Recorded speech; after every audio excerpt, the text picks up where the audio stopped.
gonna go live.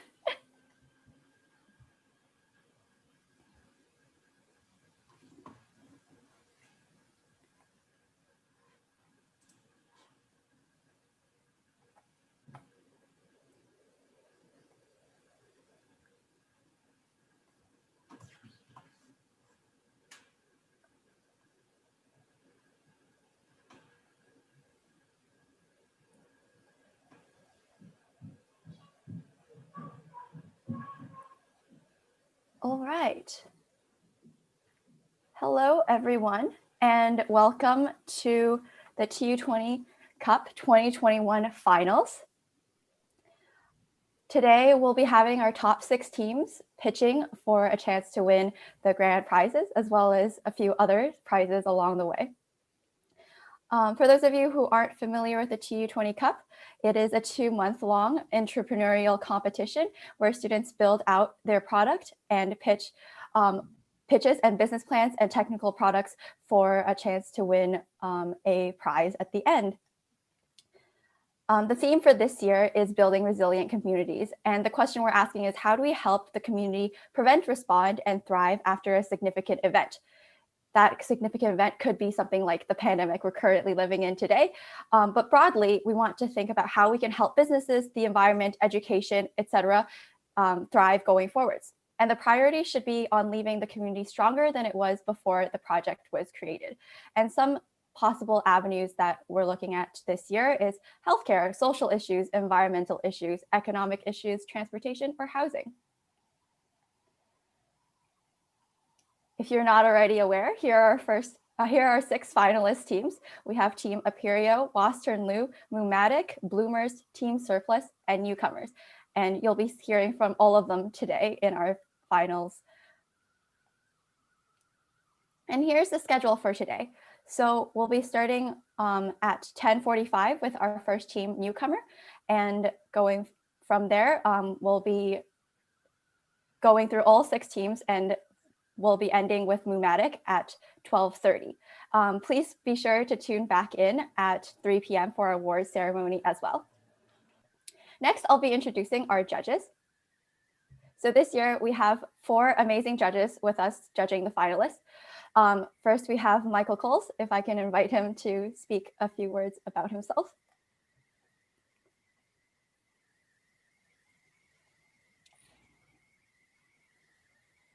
I think you're muted, Michael. That's good. That way I get a second chance here. So I'm an entrepreneur. I'm the founder of the co-founder of the Great American Cookie Company. We were started with an $8,000 investment. We grew our company to over $100 million in revenue before we sold it. I'm the former CEO, chairman of Caribou Coffee. We took that company public in 2005. I've been the chairman of a bank or two, and currently an author of a book on what not to do in business. So it's called Time to Get Tough: How Cookies, Coffee, and a Crash Led to Success in Business and Life. So thank you. I'm glad to be here. Thank you, Michael Coles. Next, we have Shauna Kova. Hi, my name is Shankar Mahadevan. I'm originally from Venezuela, and now I'm based in Vegas. I'm a partner account manager at Geotab, a telematics and data company. And I work as a partner account manager supporting our fleet management partnerships. Thank you, Shauna. Next, we have Sid Packett. Hi, and thank you, everybody. Sid Packett. I've had a varied career. I've always practiced in technology, media, and telecom. As a lawyer, as an angel investor, as a VC at one of the leading venture funds here in Canada, and then ultimately now leading the RBC technology and innovation practice. I've had the opportunity over the course of my career to work with some of the best entrepreneurs in the country, and really excited to be here. Really excited to see what the next group of entrepreneurs looks like. So thank you for having me. Thank you, Sid. And last but not least, we have Shankar Mahadevan. Thank you, Angela. It's really great to be here. I am a senior leader with the Geotab supporting the firmware development We have a really great team. Together with them, we make the world's #1 telematics products. I have a PhD and over 17 plus years experience working with many multinational companies and startups, building software teams and that win business objectives. So really happy to be here and looking forward to this great talent that's here on display today and going through that. Thanks. Awesome. Thank you to all of the judges for being here today. So to everybody who's watching, I just wanted to let you know that you have a chance to win a prepaid Visa gift card if you want to vote for your favorite teams that you see today. The link is also in the description of the YouTube stream that you're currently watching. As we go through the day, feel free to vote whenever you like, but definitely should probably wait until the end of the day to cast your votes. All right, with that being said, I also want to thank all of our wonderful sponsors. We have RBC Future Launch, who sponsored one of our prizes today, Geotab, who also sponsored another one of our challenge prizes. And also, as always, thank you to Silicon Halton for always supporting us and helping us grow as we continue to do crazy and new things here at TechRunner 20. All right, so with that, in about 10 minutes, we'll be starting with our first group, newcomers. So before then, just stay on tight and we'll let them in.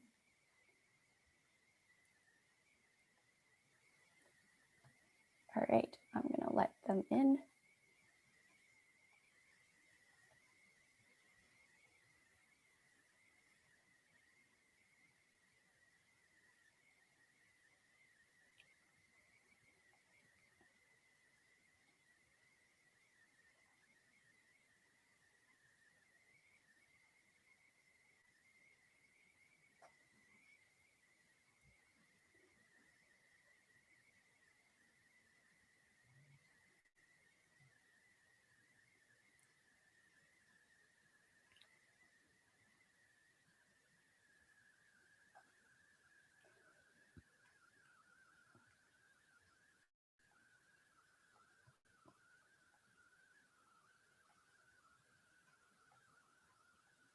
So participants, you should be able to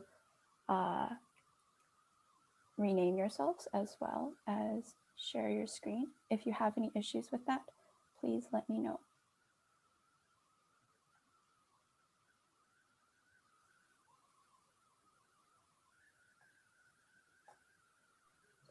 Feel free to do a mic test as well.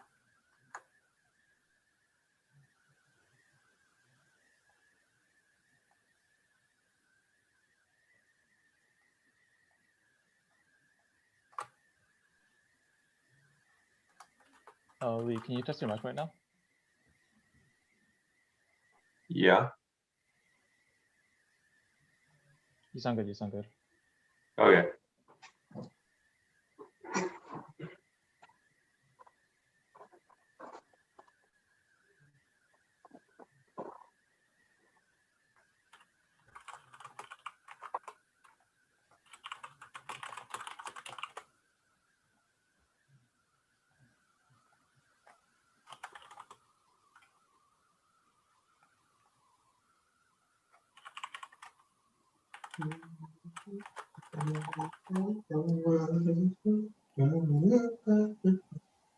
Someone is unmuted, but I'll just let you guys know that we'll be timing your presentations. You'll have 15 minutes overall, 10 minutes for your pitch and your demo, and 5 minutes of Q&A.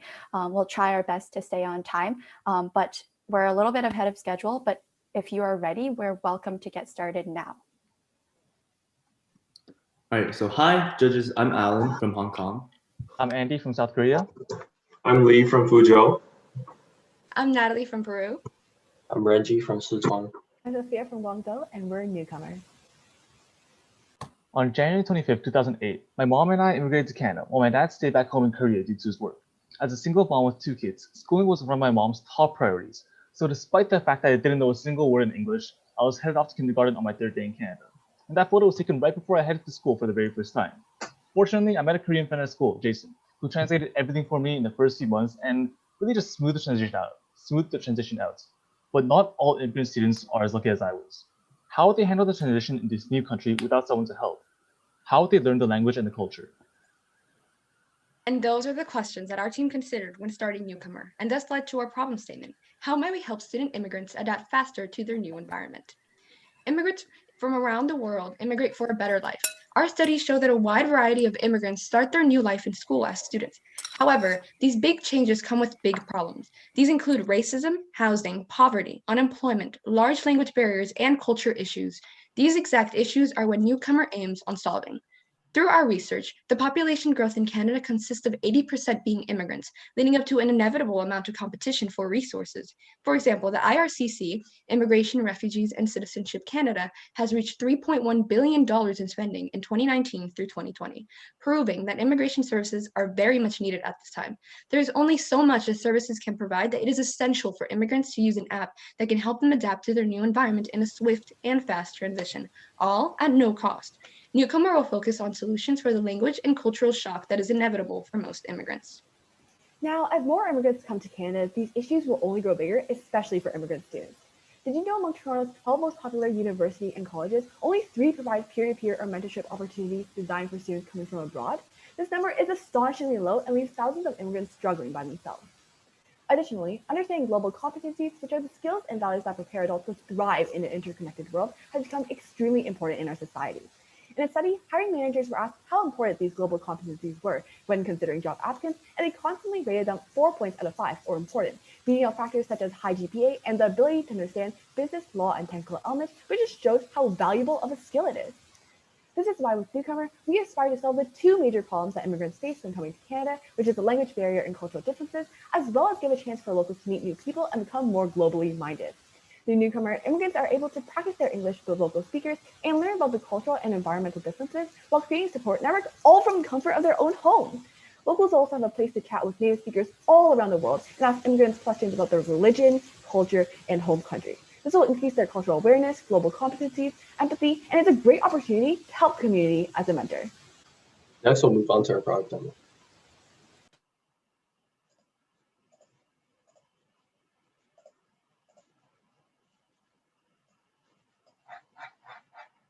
For our product, we decided to show an example of our app customized for Ryerson University.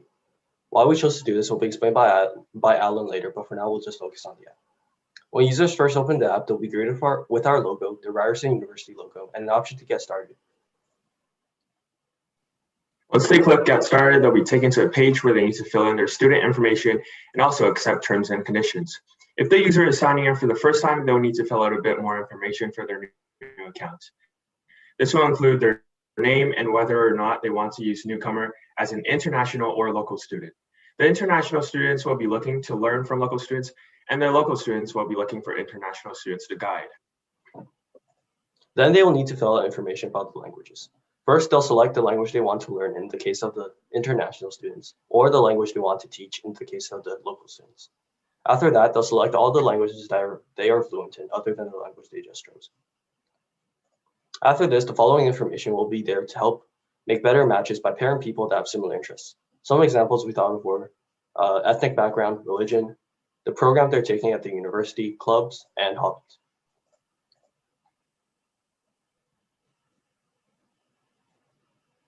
After completing the account setup, the user will be taken to their profile page, where by using the Edit Profile button, they'll be able to add profile pictures, bibliography, and update any information they gave while setting The up. Explore page is where users will be able to find new matches. International students will find local students to connect with and vice versa.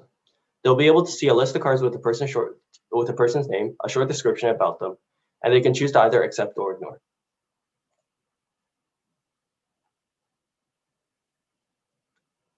Lee's mic seems to be cutting out, so I'll just move on my own.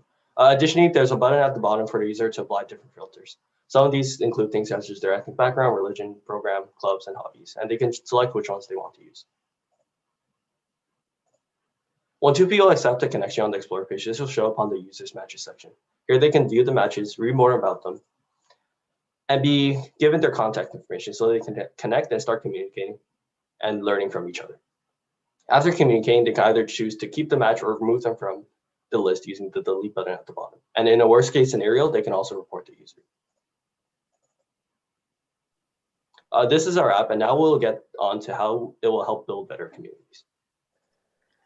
So Newcomer fits into this year's theme of building resilient communities, as immigrants are one of Canada's most vulnerable populations.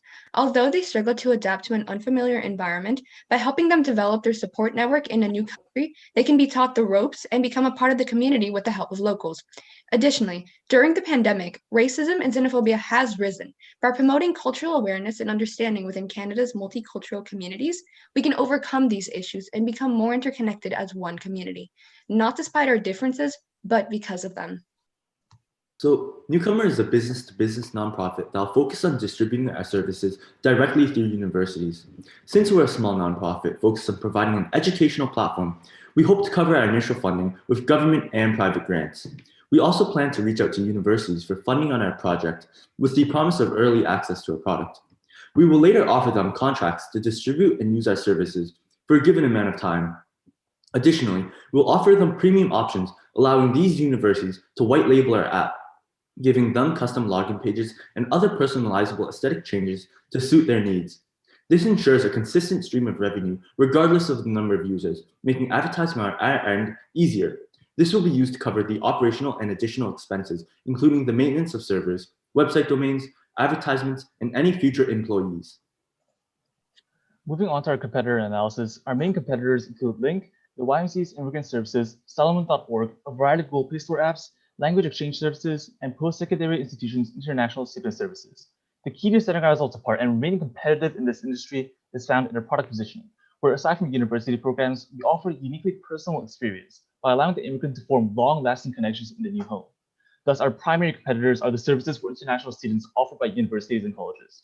When adequate support is available for these students, these services would have similar benefits and offerings as Newcomer, but that's where the opportunity arises.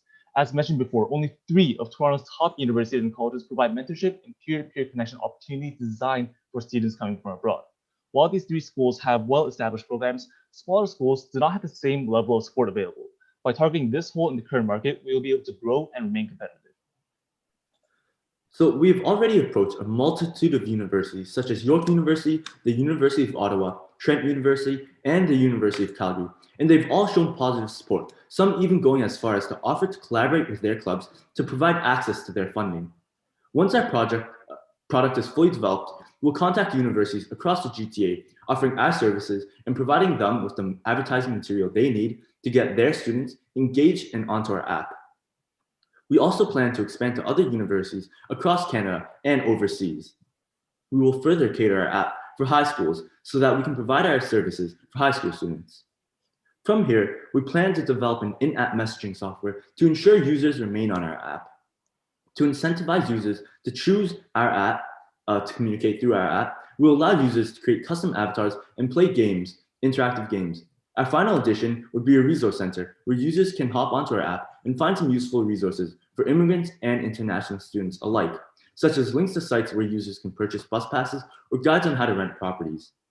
This process and overall will take approximately 10 to 12 months. Now, let's meet the founders behind Newcomer.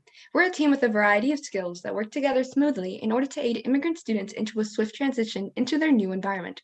We are all people who care and understand what being an immigrant means, and will be sure to take Newcomer to the next level.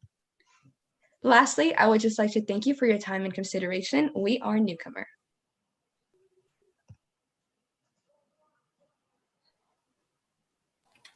All right, thank you, Team Newcomer. At this time, we'll welcome our judges to begin the Q&A session. Happy to kick it off. Great presentation. Thank you for that. Definitely a need in the Canadian ecosystem and elsewhere for products like this. A couple questions. One is, you know, in terms of the partnering channel, so I get kind of partnering with all of the universities. That can be a bit of a slog when you're looking at all of the colleges and the universities that take on international students. Have you guys thought about partnering with an organization like an Apply Board or somebody like that, which is basically funneling in and evaluating, providing that one-stop shop for a lot of international students to actually apply to the universities? Because I suspect, and it's just speculation, but something to consider would be, you know, when you guys get to scale, your platform could actually help determine what school I want to go to as an international student, right? So as an example, if I'm applying to York and U of T, and I'm coming from a foreign country, I may want to know how many individuals at that university that I could connect with, right? And if all else being equal, that could be a differentiator for me. So anyway, something to think about. So more of a comment than a question necessarily, other than whether you guys have thought about partnering with some of the folks like the Apply Boards of the world, et cetera.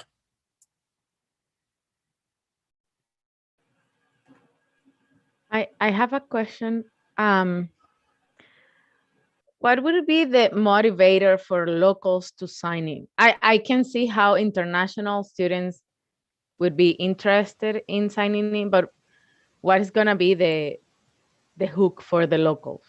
Yeah, so I covered this in my slides where having locals on this app would first of all give them just access to talk to a lot of different native speakers and practice languages like that, but also ask immigrants questions about their culture, religion, and their home country. So once again, this would increase their cultural awareness when they are when they're applying for jobs and increase their global competencies, which we have seen has been a great motivator when choosing job applicants, which is why they are incentivized to come to our app. Because there are just so many different cultures, we want to make sure that they are thriving and they know how to interact with different cultures, so we can provide that and help them with that. Also, it'd be great for anyone who's interested in learning about different cultures and religion, and it'd be super incentivized to help them in that way. Yeah, I have one question. In the presentation, you talk about funding coming from grants and sponsorships. I guess my question is, have you identified foundations that in fact would align with this project that would be willing to help fund it? So yes, we've actually looked into a multitude of these grants and scholarship, or grants mainly, but Scotiabank offers grants for these young entrepreneurs that aim to build nonprofits, and they provide grants through that. We're located in the town of Richmond Hill, and they also have a website with a lot of these grants for young entrepreneurs like us, providing services for the general, yeah.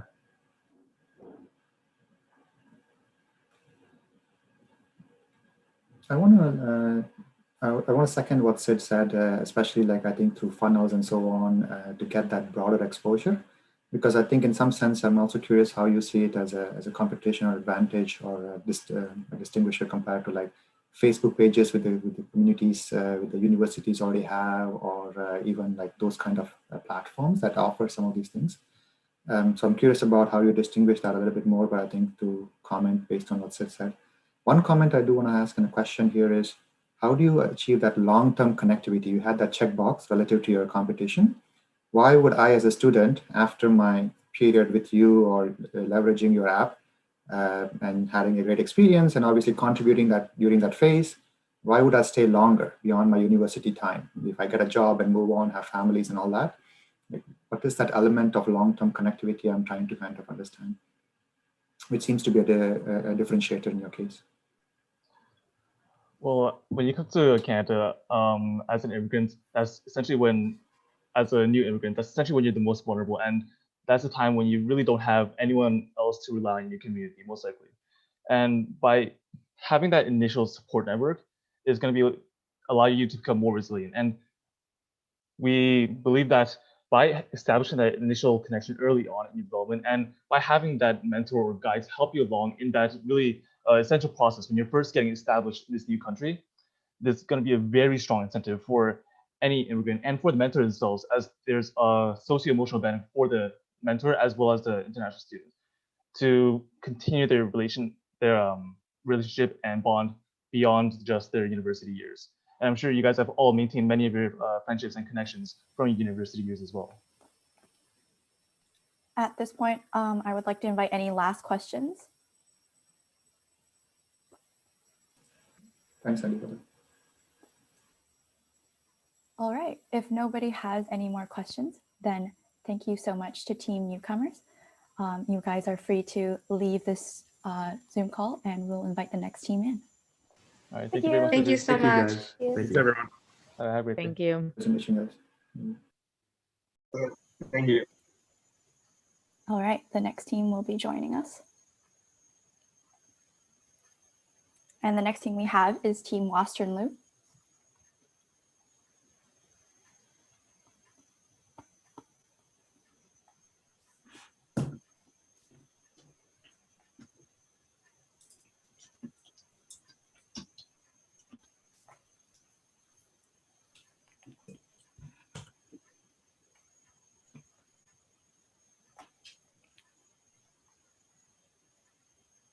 Feel free to do any mic checks you need or try sharing your screen if anything happens.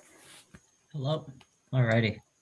And then Steph, do you want to try and take over the share screen, just play with the slides a little? Yeah. Hopefully everybody can see this. It looks good from my end. It's showing your entire slide deck though, so hopefully. Yep. Okay. All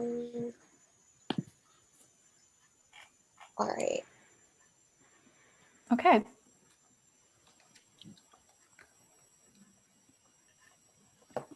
Can we begin when we are ready?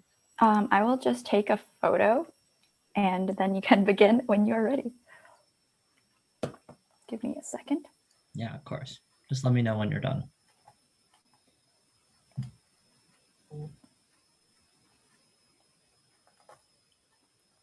I only see the one stuff. I don't know why. Am I seeing it differently from everyone else? I only see the main slide. Yeah. I Okay. think that is the goal. I All have it right. set to that right now. You guys are welcome to start when you're ready.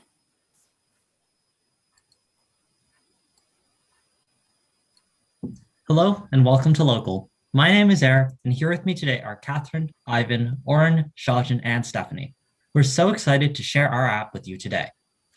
Small businesses are the backbone of the Canadian economy, contributing over 40% of GDP and nearly 70% of jobs. Their success is instrumental to the resilience of any community. Unfortunately, due to the pandemic, small businesses are hurting. This is where Local comes in.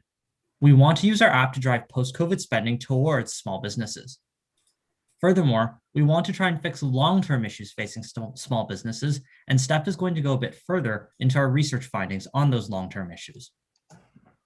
So we did a bit of background analysis looking at the possible target demographics for Local, and we found a big disconnect between the habits of those who currently don't shop locally and their desires, with 90% being interested in actually buying from local businesses. Moreover, our research findings also showed that over 50% of these people just didn't know where to find small businesses or weren't aware of the impacts of shopping local. So we figured it would be best to communicate to them through quality and value, which were their two most preferred factors for shopping for products. Now, to give you a better idea of who would use Local, we built two profiles for you. On the consumer end, people like Oren enjoy discovering unique shops and products, want to shop locally but don't know where to go, care deeply about their communities, and are technologically capable. So Oren is a prime example of a customer that Local would hope to attract. Now, on the business end, we have Marissa. Marissa is a small business owner who needs an affordable way to show off her products and is having difficulty competing against big box stores. She also wants to communicate the unique nature of her business and needs more analytics to drive decision-making. Local is the perfect platform for Melissa to engage with more customers in her community. Let's do a quick rundown of our competitors. Although 5 Stars is a rapidly growing platform, it focuses more on POS and loyalty. Uber Eats is a huge competitor, but unlike Local's broad range of businesses, it's only limited to restaurants. Yelp is another competitor, but it has features like paid ads that Local does not. These features often tilt the playing field in favor of the bigger players. Ultimately, our solution aims to build resilient communities to fight through the COVID pandemic and beyond. It is extremely important now, more than ever, wherein over 200,000 businesses can get shut down as a result of the pandemic due to an insufficient inflow of customers. Using our app, our first user base of local shoppers can search for a variety of services, including bakeries, grocers, thrift stores, and more, all owned and operated by our second user base of local small business owners in their own town. So now we'll be moving onwards to the product demo. So we started off with a low fidelity wireframe, which we turned into a user-centered mockup on Figma. Because we created the mockups, we were able to first put out a physical product, an MVP, which we could present to potential customers. This established credibility and allowed for the customers to have visceral reactions to give us a better understanding of their wants and their needs so that our application could be specifically tailored to them. So I will now be handing this over to Oren, who will be going over the local shopper side of our application. We use the modern tech stack comprised of Flutter, Dart, and Google Cloud Firebase that allows us to only maintain one code base for both iOS and Android. This allows us to adapt twice as fast as any other competitor when it comes to changing consumer needs on both the business owner and local shopper side. Users can log in with either an email and password, or they can simply sign in with Google. Now we're on the home page. Here we can search for local businesses. One of my favorite, Bob's Hideaway, a Greek Canadian restaurant. On the restaurant page, we can see some quick info with pandemic-related alerts and aggregated review ratings. We can click to visit their website if we're interested or view detailed reviews. Next is our Discover page, which helps local small businesses gain new customers and help local shoppers connect new businesses that they're actually interested in, like Virtual Galaxy. Shoppers can share their stories by posting reviews and photos of these small businesses. We really wanted to provide insight about our users' impact on their community, especially small businesses and other local members. Our impact page, users can visualize their contributions to a more resilient community through metrics like the number of small businesses they supported and how their purchasing habits have become more localized. Now on to Ivan, who's going to show us the business side. Here is the business side application that we've created. Let's say I'm the owner of a small business called Kid to Kid. I've been severely affected by the pandemic, and I would like to use local to reach out and target a new customer base. On the home screen, one of the options I'm given is to edit my profile. So let's do that. I press Edit Profile, and on the Edit Profile page, I can change my description. Then I can see what this would look like from the customer's perspective by pressing Preview. Now, let's say I'm satisfied with my profile. How will I know if it's successful? On the metrics page, I can see important information like website views over time. As a small business owner, I want to be aware of my customer's experience. So if I scroll a little, I receive a live feed of all customer reviews. These are just some of the features that make up the business side application, and we plan on working very hard in the future to make the business side experience as seamless as possible.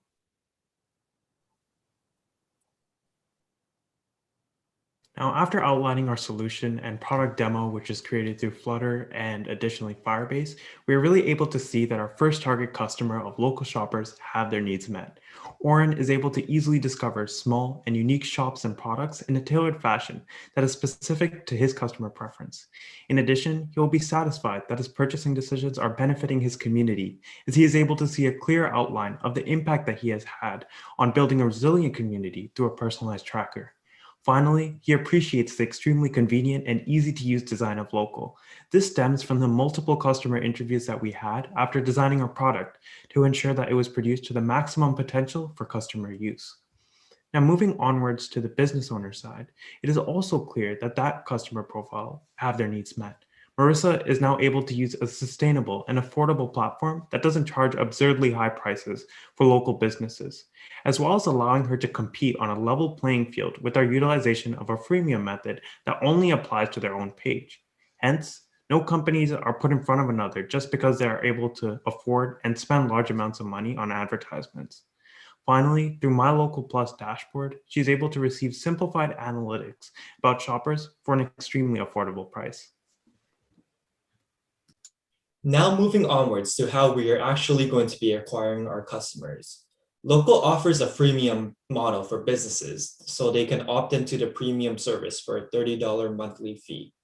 To acquire local shoppers as users, Local plans to use influencer marketing, social media campaigns, and word of mouth. Now, how exactly does Local build resilient communities? There are approximately 4 steps to this. First, we're able to spark interest in these local shops that have a bunch of unique products and services to offer. Then we're able to inform shoppers about the specifics of these businesses, when they're open, and how they can get there. Next, finally, we're able to habituate change, which is to say that we're able to enforce long-term change in these people's local shopping routines. That way they can fulfill all of their needs within 50 kilometers. And then finally, this all works to build local community spirit. Now let's talk a little bit about financials. Here's a visualization of our cost and revenue breakdown, where we're estimating a total return on investment of 30%. Our costs are broken down into two segments, technical and marketing costs, and our revenue is completely derived from a monthly recurring revenue stream. As a tech software startup, there are a few risks that we should keep in mind when launching our platform to ensure smooth operation. The most important risk to our business is a low customer adoption rate. However, this can be easily mitigated by producing more specific targeted advertisements that our audience can relate to. Moving forward, there are a number of features we plan on implementing to put our app into action. Firstly, we would like to integrate the Google Maps API with our application. Since the Maps API already has a huge collection of small businesses, we plan on populating our app with these businesses before we have gathered enough from our opt-in service. Next, we would like to improve our backend. We have already started using Firebase with our login service. Now we would like to use it to power our whole backend. And finally, once features like these have been implemented, we would like to deploy our app to the App Store and Google Play Store to receive feedback. Small businesses provide stable employment and attract visitors to their towns. Their success is essential to the resilience and well-being of any communities, and we are so proud of what Local could do for these businesses. Thank you so much for listening to our presentation, and at this point in time, we'd be happy to take any questions that you may have.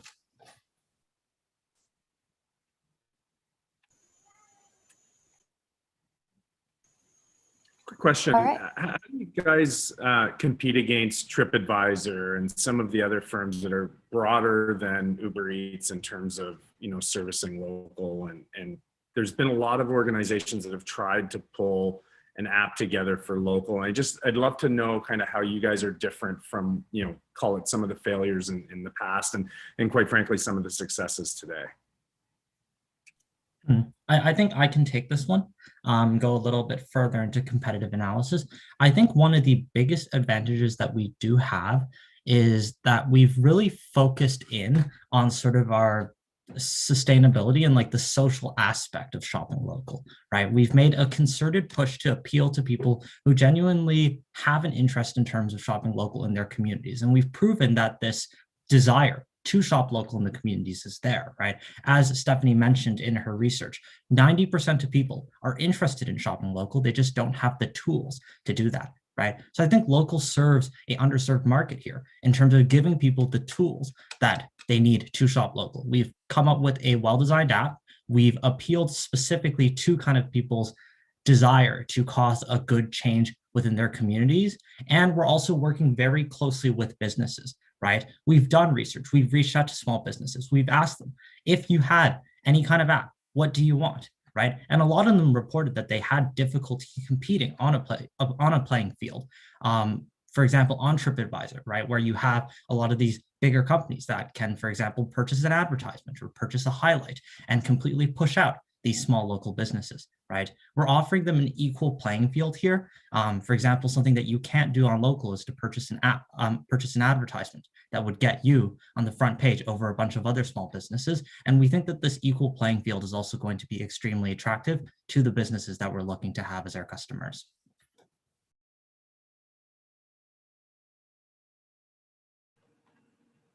Maybe I can jump in for the next question here. I really like the idea of what you did with the design thinking and customer profiles, and also like the leveling the playing field. I think that's very key for the local economy and sustainability. Correct me if I'm wrong. I think you are more a B2C, the end customer in that sense, who is then using your app to engage.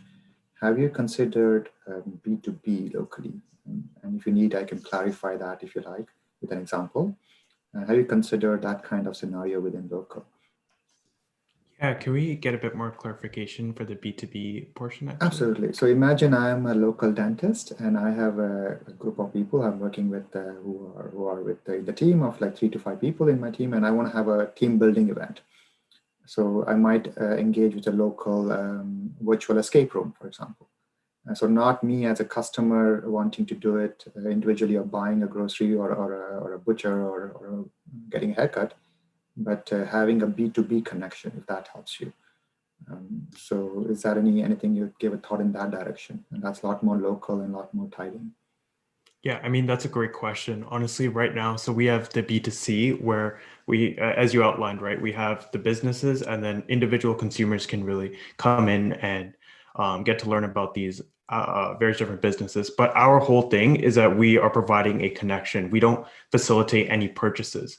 So anyone, anywhere can really be able to view the business. And you can, let's say you're working at, as you said, I think you said another company. As you're working at that other company, you would be able to discover it in the same way. There's not really that much of a difference between the B2B and the B2C because we're just facilitating a connection. We're just facilitating that discovery. And that's really what we're doing through our application. And moving onwards, we can definitely build out a specific B2B platform. But right now, we focused on what do our customers need that we found out through our research, and we found out that they needed a B2C platform. And that's really where we're able to get the optimal amount of target our initial user base. So we just felt that it wasn't the great use of our resources right now, but definitely it's a future expansion that we could look into. Thanks again for bringing that up. That was an amazing point. I have a quick question. I always get a little concerned when you talk about shopping local, when especially in like restaurants. Does that mean you would not include a national brand that's maybe a franchise, where in fact the owners are local, but yet it would be considered a national brand? How does a company like, let's say, Chick-fil-A or some of these other franchise companies fit into this? Yeah, for sure. So this is something that we actually give a lot of thought to because oftentimes franchises, I myself actually personally, some of my friends' parents, they own franchises of, for example, Subway. The differentiation that we really want to make here is that the image that we want to present of local is that you're really able to find these unique shops that, let's say, you just can't find at that many other places. So we're probably going to assess these on a case-by-case basis. If someone has taken a franchise and has taken it to the point where it is very unique and you would be able to find some real differentiation between the other franchise models, I think that there is perhaps maybe an exception that we could make. But the primary thing that we wanted to avoid with local was allowing, for example, on platforms like Uber Eats, where you just see this huge flood of chain restaurants, and this completely drowns out all of the other family-run businesses that have been in these places for a long time and that really have developed their own unique brand. And we want to be able to push out specifically businesses like this. Okay. All right. Thank you guys so much for your questions and for Team Western for your presentation. At this time, please leave the Zoom call and we will invite the next team in. Thank you so much, everyone. Thank you for your time. Thank you so much for your time. Thank you.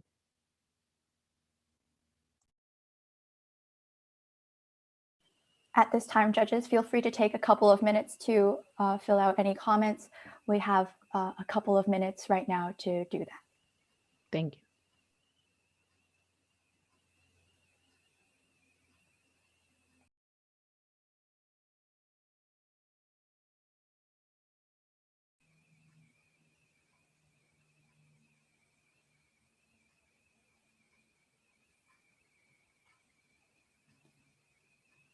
Hello, Team Bloomers.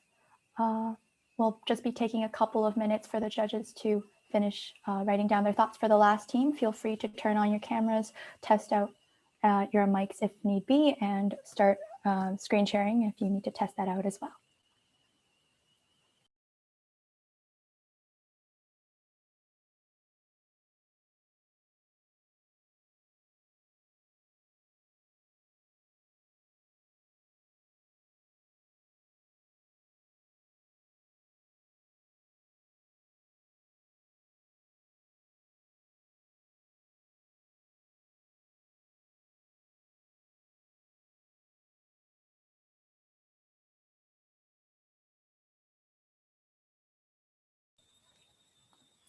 Just as a note, Team Bloomers, someone will be letting you guys know how much time you have left in the chat if you're not recording that yourself.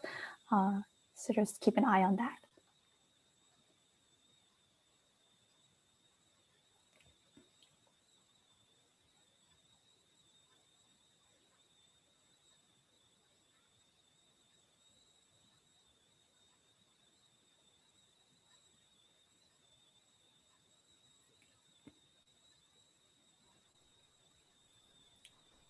Hi, can you share? So are you able to see the screen?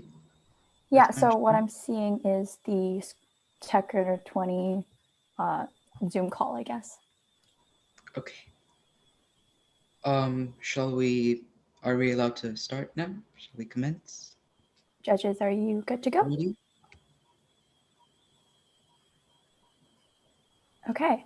Great. Begin when you're ready. Thank you.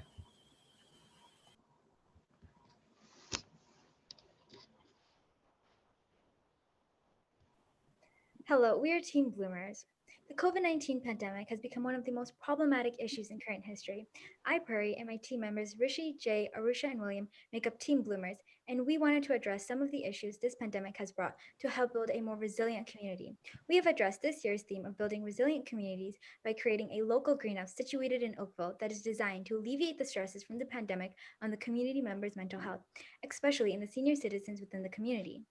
Mental health has become a highly discussed topic in recent months, and for good reason. When mental health issues are left untreated, it can lead to emotional, behavioral, and physical health problems. Mental health issues have increased during the course of this pandemic, and in seniors, this issue has been growing rapidly as a result of the isolation and fear that COVID-19 has created. This pandemic has also increased food insecurity throughout Canada. Many Canadians are concerned about food affordability, as seen by a large number of 85%. We as Bloomers want to create a safe and connected area for community members during this tough time. Through the greenhouse, community members can cultivate fresh and organic food within their community. They can relax and garner new skills through a new experience. Bloomers hopes to impact the community in a healthy and sustainable way. We've created an app that is used primarily for booking times to enter the greenhouse, and our main target demographic are seniors. To make this more approachable, we have created classes addressing how to use the greenhouse, the app, the garden, and any other questions and rules that are necessary to know. To make the greenhouse easily accessible for seniors, we have made sure that each visit will be completely free of cost, except for a small initial fee of $20 for attending the classes. The project is not only meant to impact seniors, but rather the whole community. Once the pandemic has passed, we will increase the limit of people allowed in the greenhouse, hold more events, in-person classes, and open up the greenhouse to a larger demographic. Eventually, we wish that this greenhouse will be a safe place where community members can meet. It can also be a place of volunteering opportunities for teens and young adults. This greenhouse will be helpful even after the pandemic because it helps bring the community together. Primary research conducted revealed 96% of people would want this greenhouse in their community and 82% people would visit this garden. A study by the Dalhousie University revealed that 67% of people were impacted by COVID-19 to start gardening. 51% of people garden at least some sort of their food, and of that, 23.9% started growing food at home during COVID-19. To increase and maintain this interest in gardening, Bloomers will engage in promotional methods such as using our social media platforms, Instagram, Twitter, and Facebook, and advertising on websites to endorse our investors, sponsors, partners, and our services. Ontario has 50.1% of people gardening, and in comparison to Atlantic Canada, this is a relatively high number. 39.8% of total respondents at least somewhat agree that finding certain specific food has been challenging during the pandemic. Bloomers can provide this food security and stability that the community is worried about. And after analyzing all this, Bloomers can be the best solution to help remedy the issues that have come with the coronavirus. The greenhouse will be specifically located at Kingsford Gardens, Oakville. When entering the greenhouse, it is mandatory for members and volunteers to wear masks, and members can bring their own gloves and gardening equipment. If they do not bring any, the volunteers can access the storage room to bring the gloves and equipment and provide them to the members. During the 30-minute breaks between the 2-hour visits from the members, the volunteers will be sanitizing the equipment already used. Next, the app runs on a programming language called Java. It mainly functions as a booking system, which works by primarily having members to go to the app and book a time by the month, the day, and the 2-hour slot. Once that's complete, the members will view their booking and wait for the time they visit the greenhouse. Yet, there's an option for them to cancel the booking, and that they must cancel it before their designated time. If a member books time and cancels it after their designated time, they would have to pay a $1 fee. The app allows 10 members or less per slot to visit the greenhouse so that we can respect social distancing measures and keep members safe, especially seniors. To further tailor the experiences for the members, there will be Zoom classes where about 3 or 4 of them can attend. These Zoom classes will have topics that range anything from gardening basics to how to use the app to the importance of communication in the community. The parking for the greenhouse will be limited and provided from the community gardens, including our greenhouses, as we're trying to encourage members to become more active and more eco-friendlier. However, if one requires parking, it will be still available for use. We shall now present a demo featuring our product. The Bloomers app starts off with the login page where users can either click login or sign up. For the purposes of this demo, we will show you what happens when you click sign up. As this is a prototype, inputting information is not valid in the software. Once you log in, you are brought to a homepage where users have the options to book a time slot, ask for help, view the notifications for upcoming bookings or events, or the menu. If you click book a time, it takes you to a list of months. Once you click which month you would like to visit the greenhouse, it'll take you to a list of days in the month. When you choose which day you would like to visit in the month, it will take you to a list of time slots. After you choose your preferred time, your booking is complete. When you click View Booking, you can see a list of your bookings and the passcode needed to enter the building. From there, you can edit your booking or add a new booking, which will bring you back to the month page. If you edit your booking, it will take you to this page where you can delete your booking or change the time. When you cancel your booking, you can fill out a form informing us why you decided not to go to the greenhouse. You can also click Go to Terms and Conditions, which will take you to the terms and conditions of the greenhouse and its services. If you click the 3 horizontal lines, we are brought back to the menu. From there, you can click Help and you will be taken to a help sector to assist users with any questions. Back at the menu, we can click Map, which will take the users to a map with a legend. If users need further help, they can get directions by clicking the arrow and get started. We can go to Settings in the menu. Here, users can adjust their version of the app to their liking. And we can even go to events where users can view the different events happening and click to enroll and participate in one. The same applies to classes. Users can view the list of upcoming classes for the week and choose which class they would like to participate in. This is the greenhouse interior and exterior model. To commence, the exterior is composed of large glass windows with steel panes, which are all the indents you see here. Keeping the senior demographic and members with disability in mind, there are 2 entrance/exit doors with handicap functions and ramps that lead up to it, and a revolving door in between with stairs leading up to it instead. There are 2 emergency exits on the sides, and on top sits a roof with a rainwater harvesting system installed. Normally, or when it's drizzling, the windows on the roof will be opened, although when it is pouring outside, these windows will be closed, thus flowing the water to either side of the roof into these gutter-like components, down the pipes into rain barrels underneath. After a heavy rainfall, the rain barrels will be placed directly on water dispensers at these water collecting stations. Going back to the openable windows, they're opened like so. This is the mechanism itself. There's an outer shell, while there's a freestanding pole connected to the window, access to volunteers through this openable latch.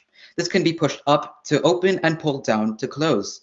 Then this is what members will see from the entrance. Not only does the poles open the window, they act as a support structure for the whole greenhouse as well. All of these colored areas you see here are classified as zones for our own organizational benefit. In those zones, there are green planting areas called plots. In the middle stands a supply room with keeping all the supplies and gardening tools, which is only accessible to volunteers. Bloomers believe that with the help of our gardening classes, donations, and no-show fees, we can be financially viable and sustainable.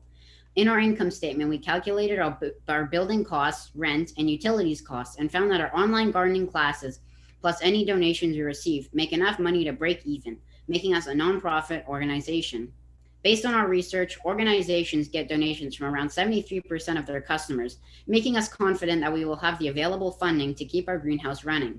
We also added costs for things such as insulation and mosquito netting for when we need to warm the greenhouse and keep it mosquito-free, respectively. Our goals and future visions are like so. In terms of post-COVID, we plan on allowing more people to enter the greenhouse. At the moment, we're allowing 10 members to enter the greenhouse per slot. In 5 months following the pandemic's end, we plan on allowing 15 to 20 members to enter the greenhouse per slot. Likewise, we also aim to extend our target demographic from ages 40 to 70 during COVID to ages 15 to 70 in 5 months after the pandemic's reduced in severity. Not only will more people come inside the greenhouse, half of those online classes hosted during the pandemic will be turned into physical ones 7 months post-pandemic. In terms of expansions, we plan on allowing to build more greenhouse locations in other community gardens, such as Lions Lane, Memorial Park, Central Park Drive, and west of Trafalgar Shell Park. Thank you all very much for taking the time to attend our pitch. We shall now move on to the Q&A session. I have one kind of perfunctory question. What happens to the stuff you're growing? What do you do with it? Do you sell it? The people that are coming in, do they get to take it with them? I guess I just missed that in the presentation. We will be donating all the food that we grow to food banks to support the issues that came with COVID regarding food insecurities and yeah. And we decided not to let the community members take it away because some other community members might be working on the one specific organic food at the same time. And then it'll be a hard decision to decide who gets it if like multiple people worked on one sort of patch at the same time. So we decided that we would donate to food banks to give it to people who really need this food. And if anyone ever wants to get the food, they can always just go to the food bank and request it. Yeah, I guess. Was that in the presentation? Because I don't remember seeing it, reading it, or hearing it. We discussed about food affordability and food insecurity and how that people are now worried about food insecurity. So it was not in the presentation, but it was sort of not implied, but it was sort of kind of implied when we said that we would give it, we wanted to solve food insecurity in this pandemic. Thank you. I have a question about the target. You're saying that your pre-pandemic or during the pandemic is going to be seniors. Do you know how digitized are them? Like in terms of, are they going to download an app and sign in and all that? In other countries, I don't know in Oakville, that's why I'm asking. In other countries, they're not that digitized.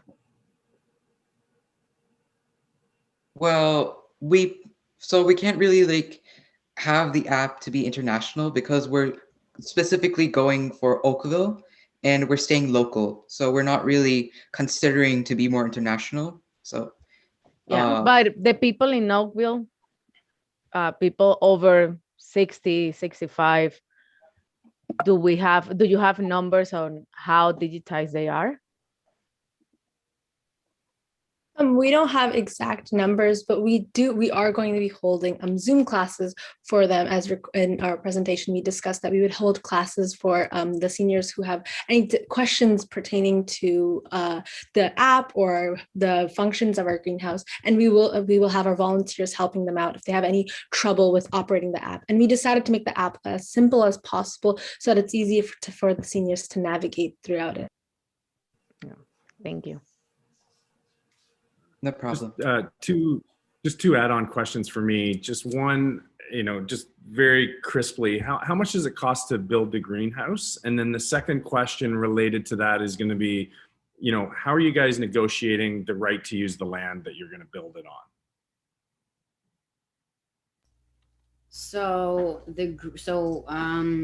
First, we're going to ask the town of Oakville if it's okay if we could use like land to build our greenhouse. And if they deny that, in our income statement, we saw that it was around $6,000 to rent it per month. And the way we'd be getting this money is by our online classes and our donations and our no-show fees.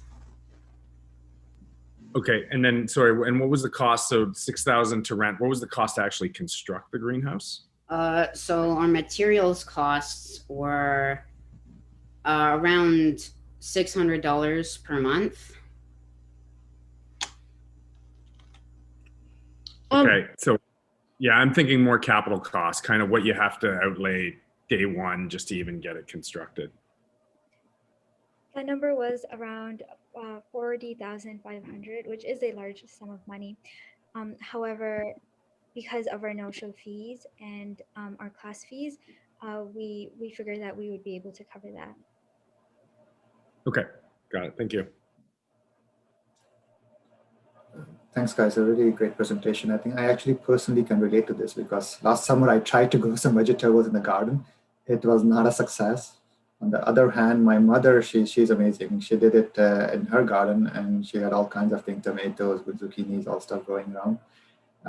One of the things she wanted to continue, and I think in the family we spoke about it, but she is in that age group that you are targeting, 60 plus, but she has all of this anxiety, right? So because of COVID, she doesn't want to be in a place where it's shared by others.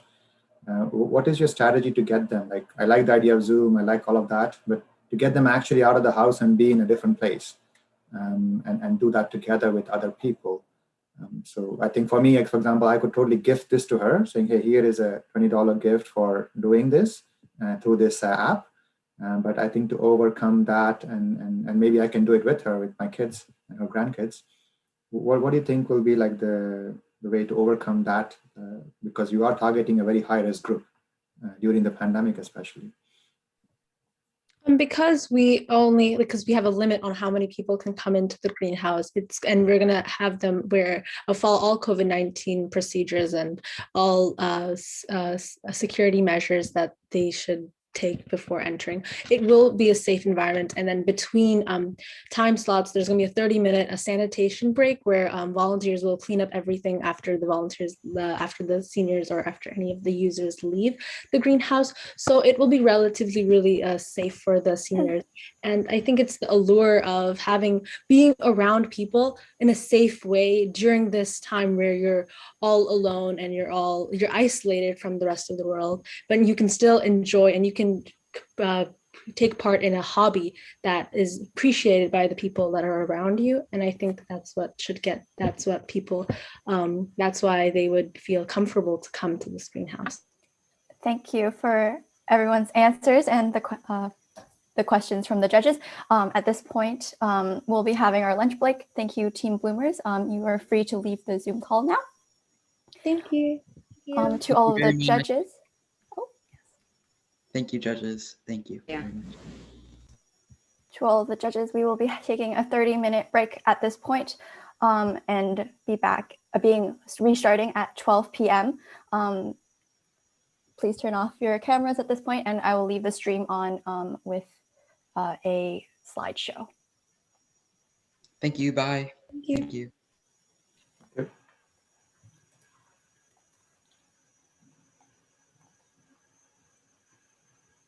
Angela, so we're back at 12:30, right? Yes. Okay, perfect. Thank you. Oh, sorry. Not 12:30, noon, like 12. 12, okay. Perfect. Yes, sorry. Thank you. No worries.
Hello, Team Surplus. We'll be resuming in about 5 minutes, so feel free to get yourselves ready in the meantime. Great. Can we run a screen shared test? Oh, yes, let me stop my share.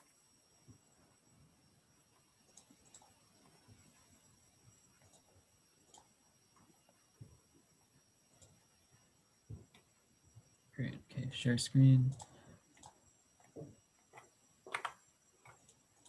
Can you see it? Yep. Okay, if I switch slides, is the second slide? Sure, yeah. Great, thank you. Just keep it at the start screen.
Hello, everyone. We'll be getting started again shortly. Thank you for being prompt.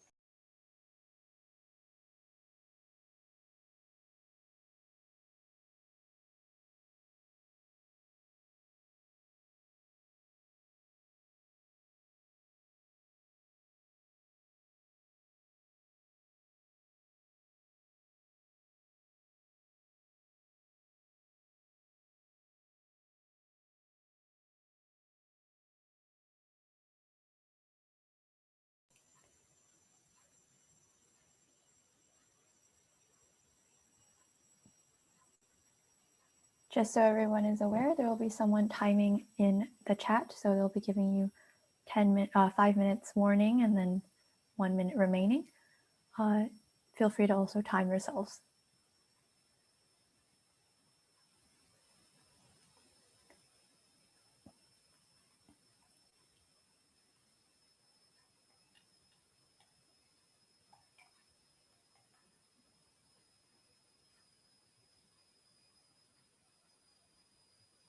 All right, it looks like everyone is back. Hope everyone had a nice little break.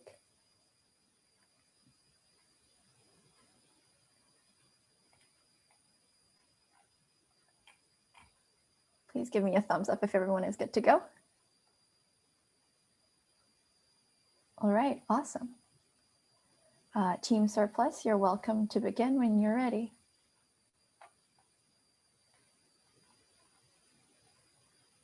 You guys are muted. Mute. Sorry, that's all. Well, hello, my name is Leo, and this is Caroline, Vivian, and Denvin, and together we're Team Surplus. Each year, Canadians produce 2.2 million tons of edible food waste. Much of this is commercial food waste for small businesses left without a sustainable or profitable alternative. However, we see this as a preventable problem, leading to the creation of Surplus. Founded in 2021, Surplus is a mobile application built to connect users with local food alternatives while simultaneously reducing commercial food waste. On Surplus, small food businesses such as grocers and restaurants can list food that they're going to have to throw out if they can't sell at a reduced price. Users can then explore food being listed in their area and purchase it directly on the app.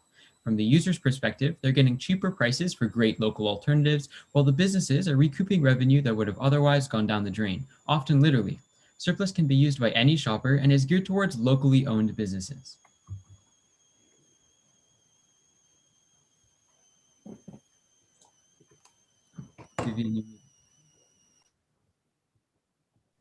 Vivian, you're muted.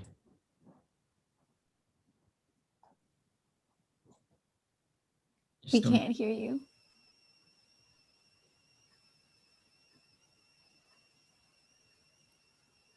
No. Can you hear me now?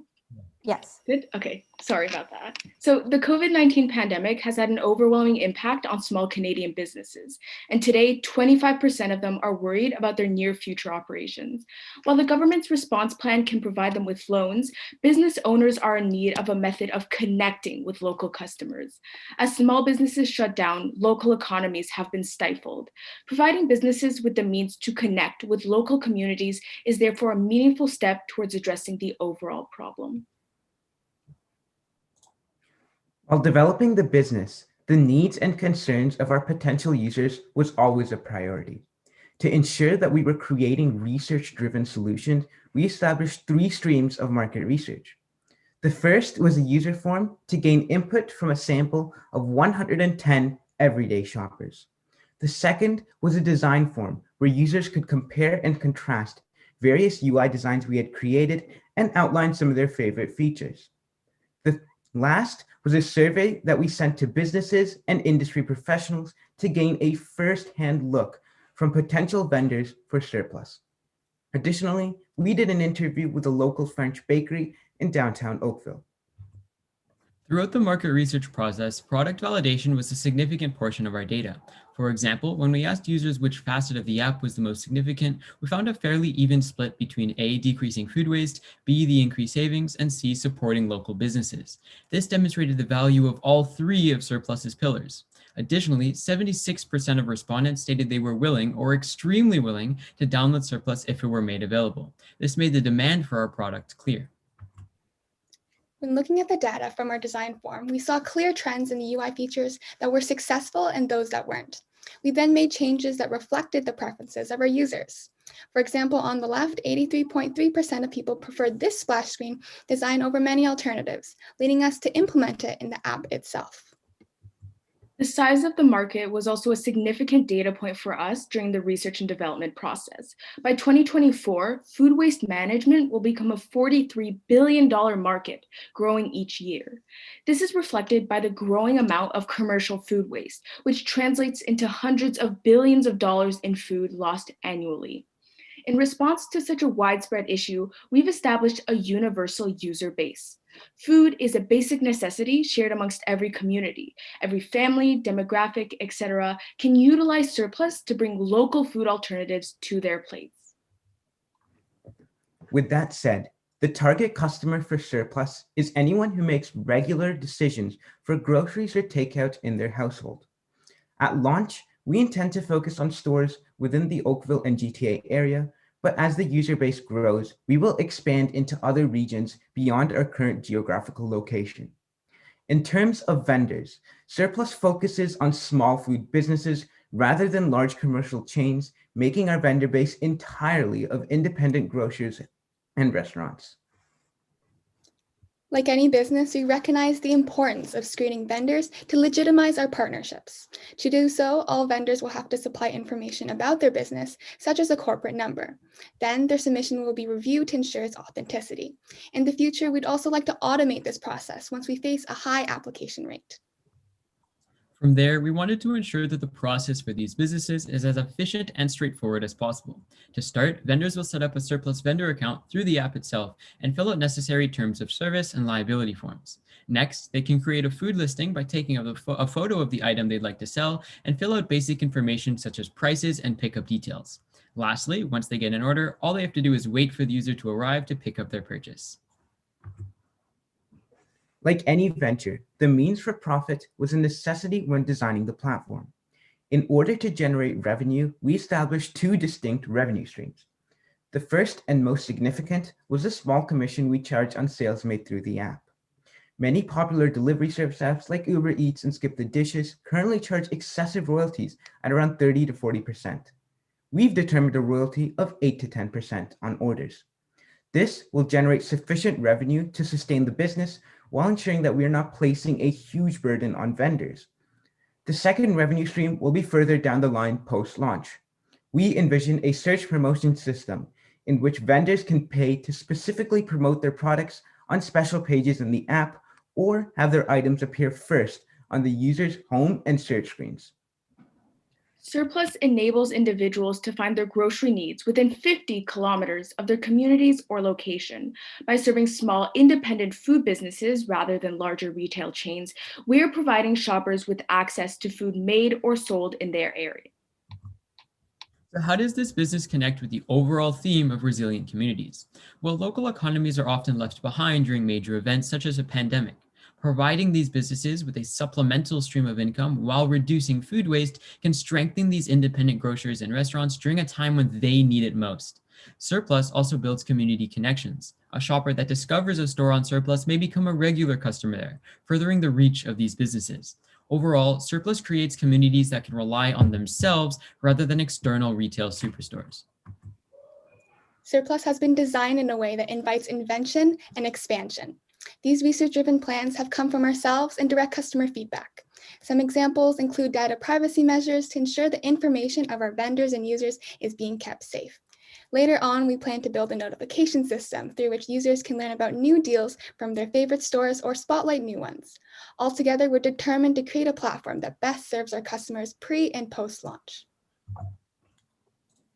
So as great as words are, the best way to explain what Surplus is to visually show you. So we'd like to take you through a live demo of a user using the app.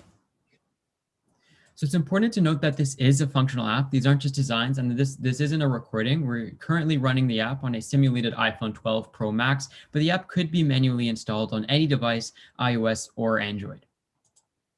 When you start the app, you're brought to this splash screen and then immediately after to this login screen, where users can use their email and their password to log in. Here we have the Surplus home screen, which hosts a Surplus feed, which is essentially a stream of content, in this case food posts, in the user's area. If our user finds a specific item appealing, such as this ratatouille dish, all you have to do is click on the item to be brought to a specific page about this food listing. Here we get all of the photos of this item. In this case, there's only one. The name of the item, the original price, the reduced price, and other information such as the number of items in stock, an item description, and pickup information. If a user likes what they see and read, they can go ahead and add it to their cart. On the cart screen, users get the total length of their cart, of course, all of the items in their cart, as well as the total price of their cart, which was a specific feature recommended by our users. The second way users can search for food is by explore food is by searching for it directly. If they're in the mood, for example, chicken, they can search for chicken and on all of the results of their search will appear on their screen. If our user finds this chicken soup appealing, for example, they can click on it. Of course, they're brought back to this page, but as you can see on the bottom, they also have the option to visit the store's page directly. Here we have a Surplus vendor page where vendors can interact with users within the app itself. This store, Marcel's Bakery, has chosen to include basic information about the store, a map, as well as a message from the owner. If a user is interested in Marcel's Bakery, they can back out and add the items to their cart. If they're no longer interested in the ratatouille dish, all I have to do is swipe it away, and the cart will automatically update itself to no longer include ratatouille. From here, the shopping experience is very similar to any shopping app you may have experience with, where they choose a payment method, fill in the necessary information such as credit card information, and they'll then receive a confirmation code that they'll have to show to the vendor when picking up their food in person. The last way users can explore food in the area is through the map interface, where users can visually represent stores in their area by using a map and seeing their different locations. If users prefer to use this interface over the home or search screen, they have this option available to them as well. Overall, Surplus helps us revolutionize the way we treat food waste by helping users to rediscover their community's cuisine. We'd be happy to answer any questions you may have. Thanks for the presentation. I'll just jump in. Like, this is such a massive issue globally, as you guys probably know. You know, China's about 91 million tons of food waste a year. India's, 68 million. I mean, Canada's so small compared to the world. The US is 19. Massive issue. I love that, you're giving an option, for small businesses to ultimately, monetize something that they likely wouldn't monetize. I guess my question is around on the QA side of things, right? So if you think about Flash Foods and, some of the others that work with grocery stores, there's an right? And, again, the stores can't really manipulate that. How do you guys think about that in your particular business?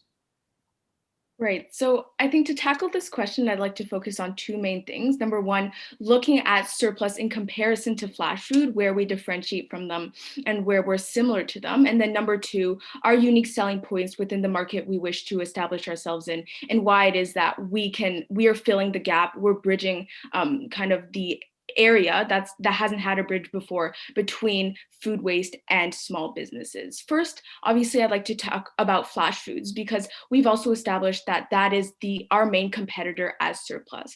One thing to note is Flash Food focuses on very large chains. Think Loblaws, Walmarts, the superstores in your area, things like that. And while that's great, it's often the smaller businesses that have the most trouble dealing with their excessive food waste because they don't have either they don't have the funding to do something like to take the necessary steps to find a profitable way or a sustainable way of getting rid of their like the food that they cannot sell. So from that perspective, we are focusing on smaller businesses, and we're also not grounded in the principle of, okay, we want to make profit. We're grounded in the principle that first and foremost, we want to build resilient communities. We want to help smaller businesses kind of breach the gap, find a way to have a sustainable alternative to like food waste. And secondly, we can think about profit. I think that's firstly where we differentiate from Flash Foods, which obviously is our main competitor. Number two, I'd like to talk about. Yeah. Sorry, I was thinking more from the customer perspective, right? So yeah, I understand the differentiation with Flash Foods. I mean, the benefit of Flash Foods is I know when the expiration date is. How do you deal with that? Like me as a consumer, getting me over the hurdle of, I'm buying something potentially from Skip the Dishes or Uber Eats or something, but now it's marketed as, it's end of life, right? Or getting close to end of life and I get a discount. Like how are you QAing that from a quality assurance perspective? Right. So continue. Oh, no, go ahead. Yeah, so that's a great question. So the main thing that from the user's perspective that kind of, as you said, gets the user over the hurdle is the personal connection they get to build with the store. I personally don't know the owner of the Walmart near me or the Freshco near me, but through Surplus, I get to meet the owner or at least the employees of the local bakery or of the local butcher. So by making that connection, forming those bridges, as we said, between local businesses and local residents, that's kind of that personal touch that you don't really get at a Walmart or a Sobeys. As for things like expiration date that you touched upon, similar to Flash Food, we would require any vendors to fill in that information, at least an estimated time of expiration when actually listing food, so that users have an exact understanding of what they're buying, when it'll expire, everything along those lines. Thank you. Leo, if I may segue into my question, that actually is a good segue because I'm looking at it from a perspective of a local grocer. So imagine for 5 days a week, some local individuals within my community, I know them by their names, they come and buy at a price. And then on a Friday or a Saturday, suddenly they see that, oh, the thing I bought for like $11 is now available for $8 and being sold to somebody else. So my branding may be a threat. So the way I usually would do is to donate it for volunteerism. So I would donate it, and that way my branding still is secure, right? So now you're saying by putting this in the surplus, I may impact my branding and my relationship with those regular customers. What do you think about that? Should that be a concern? It's a great question. So of course, that is something to consider, at least something we considered when developing the app. And to actually go about solving that, it's important to remember that the food on surplus isn't a consistent stream. It's more of a by case basis, where a store might have, for example, 6 extra croissants one week and 0 the next week. So the croissants won't be there every week. So if I'm a regular customer, I don't have to worry about myself getting a worse deal on croissants, because it's not something that's there every week. It's also important to note that when we spoke to the companies, the interview, and we actually interviewed some local bakeries, we actually were able to understand their perspective of the problem. And so from their client's perspective, the $2 that on the difference on that croissant isn't as big of an issue as in terms of the benefits I'm getting from that interaction. I get to support the local business and reduce food waste. So from the user's perspective, they, at least everyone we spoke to, did not have a problem with the concept of selling that excess food at a reduced price. And it was actually something that they were looking forward to indulging. All right, awesome. Thank you, judges, for your questions, and for Team Surplus for your presentation. At this time, please leave the Zoom call so that we can invite the next team in. Thank you. Thank you.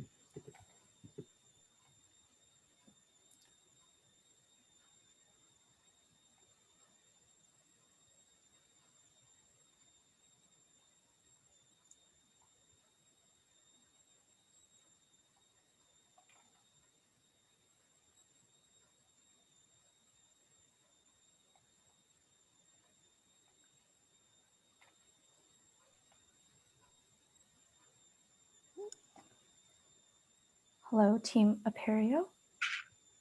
Hi, judges. We'll give the judges another couple seconds for filling out any last thoughts before we begin. Feel free to test your screen sharing at this time. Yeah, sure. Yeah, so you got it?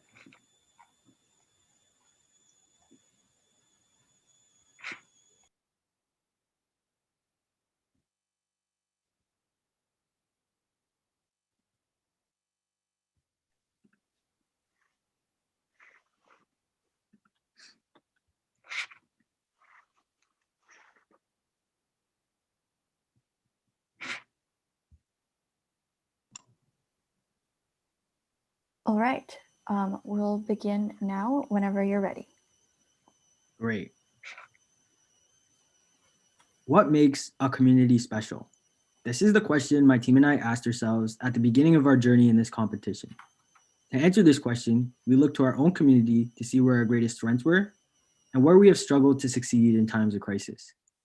We concluded that our greatest strengths are also our greatest challenges. Small businesses are an integral part of our local economies and are what make communities special. Volunteers and volunteer organizations are what bring people together and ensure that we give back to our communities. However, in times of crisis, these key elements of our community have faded away. Small business closures and lack of community service are some of these elements. We collected nearly 80 surveys and conducted 12 interviews with active community members and small business owners and learned some key things. Over 60% said that small businesses were the most important part to their local economy. And even more important, over 57% said that small businesses were the hardest hit by the COVID-19 pandemic. However, over 90% of our respondents said that they rarely or never shopped at local small businesses. On the volunteering front, more than 90% of our respondents said that volunteering was important, but over 40% responded that they didn't volunteer their time on a routine basis. The reason, you may ask? People said that there was a lack of volunteer opportunities in their community and that they weren't incentivized to volunteer their time. So there we had it, a clear problem that could be found in any community. With that, we thought to ourselves, How could we cultivate a community of people that are incentivized to volunteer their time, can benefit small businesses, and build a better connected, more resilient community? With this, Imperial was born. Imperial is a three-part system that aims to help local businesses acquire new customers and increase volunteerism in the community. We aim to work with youth and young adults by helping them find opportunities to get involved in the community. Using ERC20 tokens, we will incentivize our users to volunteer more often. These incentives will allow us to give back to the community through building volunteerism. The tokens earned by volunteering can be used for promotions at local businesses. This helps small businesses acquire customers and ensures their growth. As per the Geotab Challenge, Imperial encourages the community to stay local for their regular needs by providing volunteer opportunities nearby and promoting local business usage through incentives. Meet Natalie. She is a young 21-year-old that is interested in volunteering in her community and understands the importance of supporting small businesses. Her journey with Imperial would look something like this. It begins at the origin of the Imperial token, the volunteer organization. Natalie would first go to the Imperial website and search for volunteer opportunities.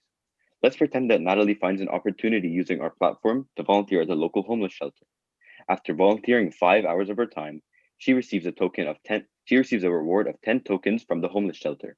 Natalie now has 10 tokens in her digital wallet. Natalie is craving some fresh muffins, so she takes a look at the Imperial app to see what deals are running at local businesses.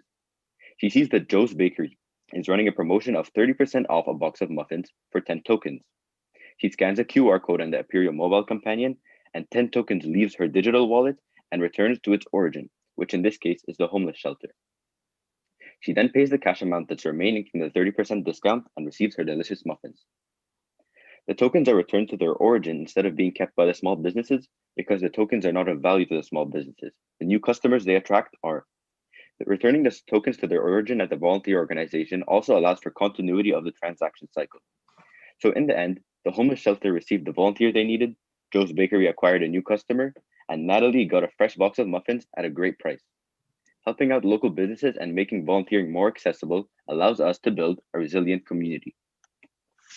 So for this project, we use ERC20 tokens, which are digital currencies created on the Ethereum blockchain network that can be sent or received through the web. Here is a demo of how communities, like cities or towns, can create a token, and how volunteer organizations and volunteers can use the MetaMask Chrome extension to connect the token to their computers for use. Now here's a perspective of how Imperial will work from the volunteering organization side. So the organization would go to their portal, log in transaction information, and use the MetaMask Chrome extension to send the 8 APR tokens that the volunteer has earned from the volunteer organization's parent Ethereum account to the volunteer's account. The transaction would then show up on the Ethereum ledger. Once the volunteer organization sends the token to the volunteer can log into the Imperial dashboard, put in their MetaMask account ID into the web app, and access information about their current account balance, how many volunteer hours they have, their total volunteer hour quota progression, their total token value, the types of ERC20 tokens that they have from different communities, and their recent ERC20 token usage at businesses in their area.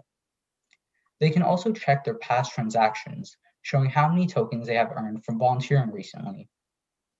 Furthermore, they can go to the volunteering tab to look at different volunteering opportunities in their area and how many tokens they pay.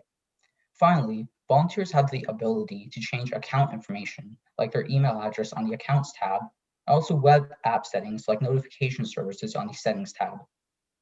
New volunteers also have the ability to sign up using the Register page, where they just fill in their first name, last name, email address, password, agree to our terms and conditions, and boom, they're in our system.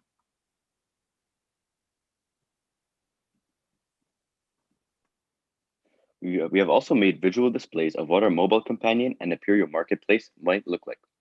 These are key features that make our Imperial experience special. So as you can see, Natalie has just logged into the app and is directed to the marketplace where she can see local businesses and the deals that they're running. And with a quick swipe, she can access her digital wallet. So to take a deeper look at our mobile companion, there are a few key features which I would like to describe. First off is a large QR code on the phone screen to the right. This QR code allows customers to easily redeem tokens at businesses. At the bottom of this screen, you can see that we have an option to add your Imperial tokens to the Apple Wallet. This is something that we're looking to incorporate within our app in the future, along with other types of pay. Additionally, on the app, we also have a page that allows customers to see all deals running in local businesses around their area, which is all contained within an easy-to-use interface. Next, this is the Imperial Business Assistant, which is the main channel of learning for the small businesses themselves.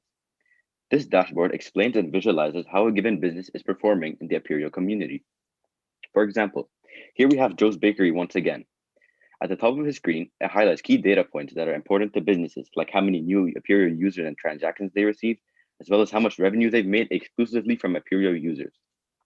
We also have a graph to visualize Joe's Bakery sales, once again providing key insights to the business in a simplistic manner. The dashboard will also be where businesses determine the deals and promotions they run in the Imperial community, as shown on the bottom left. And finally, this dashboard will showcase specific Imperial users that are of great importance to the business, allowing businesses to learn more about their top customers and build a greater relationship with them. So Imperial's industry is actually quite unique. Our primary customers are actually small businesses, and we help them with customer acquisition. While there are many different tools that help small businesses with managing their day-to-day operations, many other companies that help larger businesses with customer acquisition through marketing, there really isn't any company operating in the space which Imperial is targeting.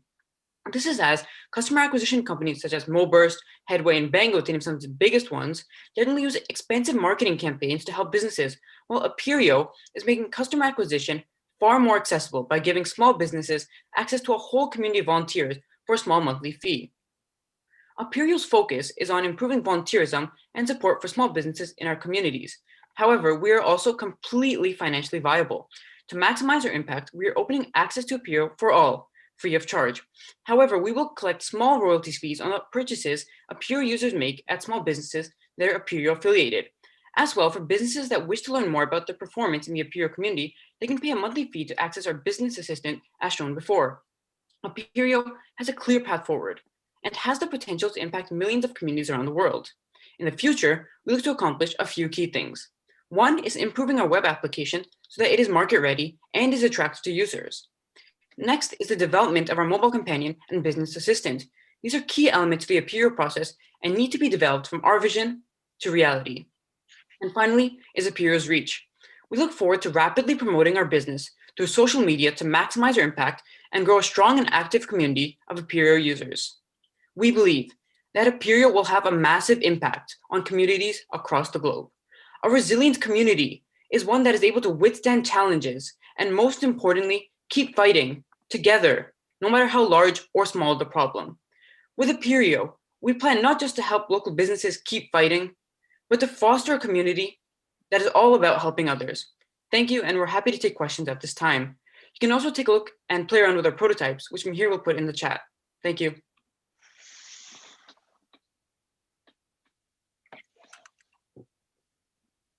What is your strategy for acquiring companies that will work with you to accept the tokens and understand the return on investment that they're getting from doing that?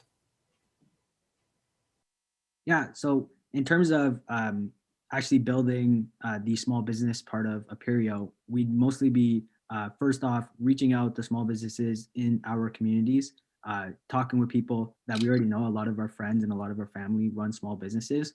So already building connections with small businesses, a few to test out Imperial and get some feedback on that. And then based on that feedback, we think we can formulate a strategy to make that that outreach widespread to the rest of Ontario and even Canada.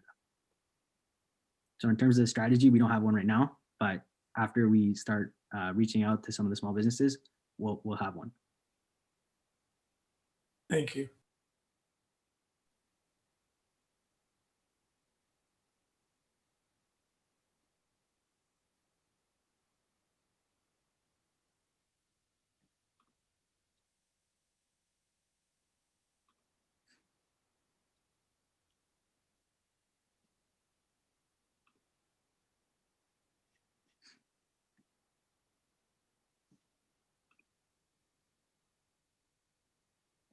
Unless are there any other questions or? Yeah, Maybe a comment. I mean, it's an interesting platform, and it just reminds me of the coalition loyalty programs, right? Is kind of, but you guys are using volunteerism and then ultimately the token as that exchangeable currency. It's interesting. And then on top of that, you're really a lead generation platform as well, right? And I suspect that the success of this is going to come down to, are you actually driving long-term sustainable clients to these organizations? If you are, then I think this is an interesting platform to get companies to buy into. I think if it's you drive me to, Joe's Bakery because I can exchange my tokens, and I never go back to Joe's Bakery, I suspect then it becomes short-lived. And because of the dashboard that you're providing, I mean, Joe's Bakery is going to know that pretty quickly, right? So anyway, very interesting kind of how you guys are thinking about things. So yeah, no real questions, just more comments. Great. All right. If no other judges have any questions, then at this time, I'd like to thank the team for their presentation and for all of the hard work that they've put in. You're welcome to leave the Zoom call now. We will invite the next team in. Thank you. Thank you, judges, for taking the time. Bye.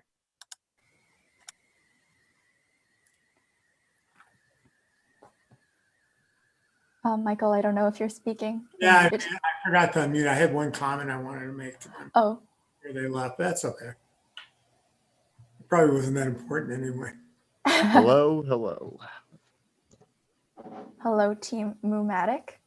We'll just give the judges another couple minutes or couple seconds to fill in their thoughts for the last team, and you guys can feel free to test your mics and your screen sharing at this time. Yep, sure. So my mic works? Yep, your mic works. Are you able to hear me? Yep. Yeah. All right. Okay. And my video is online as well? Indeed. No. Am I loud and clear also? Yep, we can hear you and see you. Nice.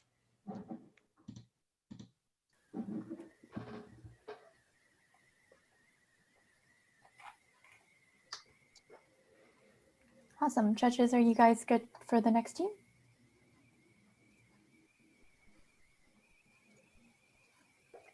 All right, whenever you're ready. Yep. Okay. Hello, I'm Xander. Today I'm joined by Zara, my co-presenter Fahim, and Zayed, and we are Moomatic. Moomatic works to reduce operational costs for farmers and minimize environmental impact through precision feeding. The primary issue we are working to solve is wasteful cattle feed processes through a non-disruptive precision feeding solution. This solution uses machine learning and existing infrastructure, promoting resilience for both farmers and the environment, while also providing financial incentives for farmers. There are major inefficiencies in cattle farms, causing farms to spend conservatively 8% more on operating than necessary. Additionally, livestock production accounts for 15% of greenhouse gases, and a good portion of this comes from waste during feeding. Finally, by 2050, the demand for livestock is estimated to double, and with the number of farmers decreasing, farmers will need to be able to do more with less. To meet these challenges, we have developed an easy-to-implement, non-disruptive precision feeding solution. On the hardware side, Moomatic offers a robotic feed bunk with mechanisms to control feeding and sensors to collect data. On the software side, this data adjusts the machine learning model that creates ideal feeding plans for each individual cow. The data and insights are then available for viewing by farmers on an easy-to-understand interface. We will now show the hardware and software demos. This is a hungry cow's journey with Moomatic. A hungry cow approaches the feed bunk. A camera located at the top of the feed bunk notices the cow, and using computer vision algorithms, identifies which slot the cow is approaching. The feed bunk pipe moves towards the selected feed slot. Attached to it is an extendable arm with an RFID scanner. This identifies the cow by reading its ear tag. With the cow's ID, the feed bunk requests this cow's ideal feed amount from the machine learning algorithm. From the top storage feed bunk that the farmer fills at their discretion, this amount of feed is funneled through a pipe to the cow's feed slot. The cover slides open so the cow can eat. Meanwhile, data on this feeding is being recorded, including the weight of the cow from a weighing scale under the cow, the amount of food eaten from a more granular weighing scale at the base of the feed slot, and the time. The data is sent to the machine learning algorithm, which then adjusts accordingly if necessary. The cover begins to slowly slide closed as the cow approaches the end of its meal. Its hunger satisfied by a carefully controlled diet, the cow walks away. And we will now show the software. We're going over the machine learning. Now that you've seen the hardware section, let's move on to the software. We generated realistic mock data to train our model. After the data is pre-processed and analyzed, the trainer will then start to process data and create a virtual map on how the herd is being fed. After the trainer has pre-processed the data to create a virtual map, the server will then generate biases for each cow so the program can start to generate the next feeding amount and time. The generator will then produce feed data based on the biases generated by the previous step of the program and store the data in a database and output the data onto the UI. The data from the database can later be used by the hardware end to provide the correct cow with each feed. Through a machine learning model, we have created a system to produce feed amounts and timings for the herd to eat, insights on the herd and each cow, optional insights, and predict the next feeding time. So here's a look at our UI. So this is a current iteration of the user interface, and over here we can see the general insights and what each cow on each cow, and then all the data on each cow, and then specific data on each cow, and all the data on the specific cow.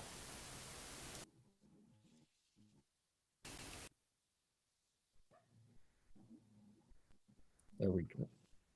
To summarize the demos, Moomatic precision feeding is a 4-step process. Each feeding, data is collected, and the model uses this data, taking into account a farmer's professional judgment, the data averages for the herd, and environmental factors, such as season, to create optimized feeding plans for each individual cow.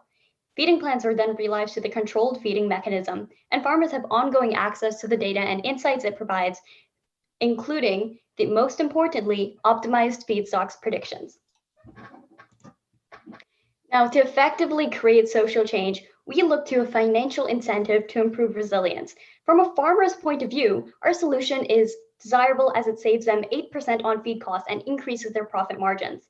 On a larger scale, this reduces demand for raising crops, which is resource intensive, wasting precious resources such as land, water, and energy. By focusing on making our product financially viable to our end users, as a byproduct, Moomatic enables monumental social change and impacts on cattle health, sustainable farming, and arguably our biggest crisis today, our climate. When determining our target market, here are the factors we looked at. We can't regulate the feeding of a cow on pasture, but we can regulate the feeding of a cow that is grain-fed. 97% of cows in America are grain-fed, with a much smaller portion in Canada. Large corporate farms are typically willing to implement costly and disruptive solutions for efficiency, but this isn't where Moomatic specializes. As well, with the dairy cows' diets being so important for milk quality, dairy farms tend to be large corporate farms. As a result, Moomatic caters to small and medium beef farms in America. The precision feeding landscape has a vast variety of products, with no company offering exactly what Moomatic can. You will notice that most of our competitors lack the ability to control an individual cow's diet. In comparison to our competitors, we have 3 key competitive advantages. First, Moomatic offers a more affordable precision feeding solution than our competitors. Our product starts at $18,400, while the minimum price for competitors is at a bare minimum $100,000, with many being in the mid $100,000s. Next, Moomatic offers a non-disruptive solution for our easy-to-implement hardware and intuitive software, while many of our competitors offer large, bulky machines which completely change a farm's operations. Additionally, our product was carefully designed to work with the current feeding practices of cattle and ensure that the cows do not have to adapt greatly to feed with our product. Finally, unlike many of our competitors, we offer individual control, meaning we have a unique mechanism advantage over our competitors. Now let's look at the return on investment for the farmer. For example, if a farm had 300 cows and 30 cows feed at once, they would buy 5 units of our product, meaning an initial cost of $92,000. We have found that the average cost for a cow is $1,000. So for a farm with 300 cows, the total operating cost would be $300,000, and 8% of that is $24,000. So the farm would save $24,000 in costs per year. Now looking at the graph, By year 4, the farmer would start seeing a profit on their investment in Mumatic. During the next 21 months, we will be in the research and development phase. During this period, we'll develop our first iteration of the full working product in 6 months. From there, we will launch a pilot program to get feedback on our product in action, iterate the design in both the bunk and the interface for the app. During the same period, we will work to develop strategic partners such as potentially John Deere or other ag tech companies to help with developing our go-to-market product and deploying. At 21 months, we will launch the final product and begin scaling. During the period of 48 months, we will work to secure sales by applying our marketing systems and working with our partners. We will automate production for more efficiency, and we believe that we will begin to see growth savings as we scale up due to economies of scale. By 48 months, we hope to implement our solution across 1,500 farms. Looking into the revenue breakdown for Mumatic, we have found that the total addressable market, all cattle farms in the US, is 900,000. From there, the serviceable addressable market, the small medium cattle farms, is 850,000. And from there, 824,500 are grain-fed cattle farms, which is our serviceable obtainable market. If we got all the farms in our SOM, it would result in $15.2 billion in revenue, even if we just sold 1 unit per farm. By 2025, we want to sell 7,500 total units across 1,500 farms, which would result in $138 million in revenue. Once we get to 1,000 units, we believe based on working closely with innovators and early adopters, we will have a strong understanding of our go-to-market model, a clear understanding of the farmer and our business as a whole. With this knowledge, we believe we will be able to cross the chasm where many startups stall. We will do this by investing further in marketing and partnerships to streamline our product and make it an even stronger fit for the farmer. Now, most cattle farms are in rural locations and therefore may lack the connectivity infrastructure our model needs to run and communicate with our robotic feed bunk. To mitigate this highly probable risk, as we're considering strategic partnerships, we will be sure to consider a connectivity partner. In summary, Mumatic's precision feeding technology adds values to farmers and society by reducing feed waste. With the needs of a farmer at the forefront, Mumatic finds a unique opportunity to bring in revenue. So are you ready to work with us to help support the backbone of our society and make feeding more Mumatic?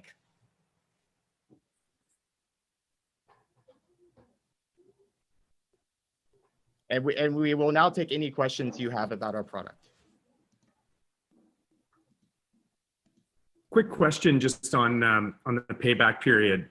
You know, given you guys are at 4 years, like for the competition, like when you about competitive products, the robo feeders, et cetera, what's the payback for, you know, I guess what's the payback the farmer would be expecting on some of those products versus the payback that you guys are offering on yours? It's about the same general period. We've seen a range from about 1 to 6 years through our research. So it's just, that is the general range that they would expect to see for a return on investment for these kind of products. Yeah, I would add that in terms of reducing our return on investment for farmers, we're looking at a couple of other moderations of our product that may allow us to feed more cows at the same time. So farmers would buy less and the initial investment would be lower. We also believe that, and then are you guys, oh, sorry. No, go ahead. Go ahead. I also mentioned, because of the way our business model, we believe that as we scale up, we either can get a larger profit margin, or if we maintain our current profit margin, we can actually bring down the price, which would mean that if they buy the units, they would get a faster ROI on the investment. Okay, got it. And are you guys, just the last question for me, are you guys thinking about partnering with any of the distributors? I think Wilbur's one of them. I think there's a few of them, right, that kind of distribute to farmers, sell them fertilizer, sell them equipment, et cetera. Are you guys thinking about going direct? That's exactly what we were thinking of doing, because farmers are actually a pretty difficult market because they aren't usually willing to trust things that you can't prove will provide value to them. So we really do want to partner with some company that they are familiar with. We had John Deere in the presentation just because of that. They are a company that doesn't necessarily work in the space, but they provide big mechanical solutions to farmers, and they are a trusted company. But also things like Wilbur would be great for implementing. That is exactly what we want to do. Okay.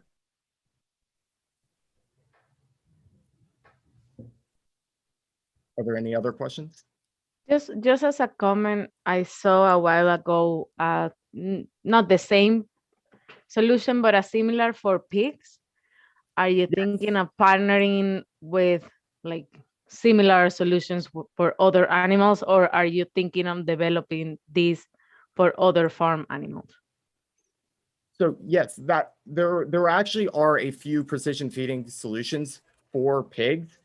Again, the same kind of issue with disruptiveness applies because all the solutions that we found were a complete remodel of the entire feeding system in these farms. And while we were doing our marketing research, many of the farmers indicated that they were looking for something that would allow them to still interact with their animals and not have a completely disruptive solution. So that is why we were trying to create our solution in a way that would implement with their existing infrastructure, such as around feed bunks, because that's something that is in many farms.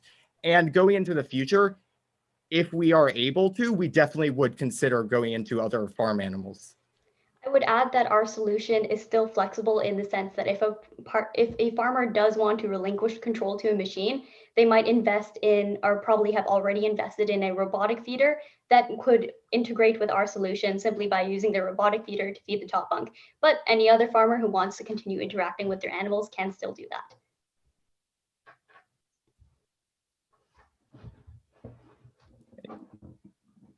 Yeah, great presentation, everybody. Just want to comment that I think it's great that you attack the feeding problem, because for the greenhouse point of view, I was researching recently, and it's a rumination, the eating, that is what is called creating a lot more methane than what is public perception is the part of my French here, the farts. It's more the rumination that is creating the greenhouse effect. I want to understand a little bit, one thing is the connection to the theme. Because we're talking about creating, building resilient communities. So there's definitely optimizing the operations of feeding for the farmers and so on. That's great. I just wanted to understand, like, what is the connection to the theme of the competition in a more stronger sense, if you had anything in that aspect. You want to comment more? Sure. So the way we approached it was that our society cannot function without farmers. They are the backbone of our society. So we believe that if we could provide something that could help the operations of farmers, as a byproduct of that, it also helps all other aspects of society function. And when we were doing research, the average age of farmers is continuing to rise. That is where the decreasing number of farmers is coming from. So, and the demand is continuing to rise. So that is why efficiency is so important. And in relation to the theme, because we are supporting the farmers, we are supporting a key aspect of our society. And the climate was a byproduct of that. But the main thing we were trying to pursue was how can we help farmers, because they just are so important to our current societal functions. Thanks. All right. Thank you so much for the judges for the questions, and Mumatic for your wonderful presentation. At this time, you guys are the last team. Everybody watching this stream, feel free to vote for your favorite team now that we've watched all of them for this morning.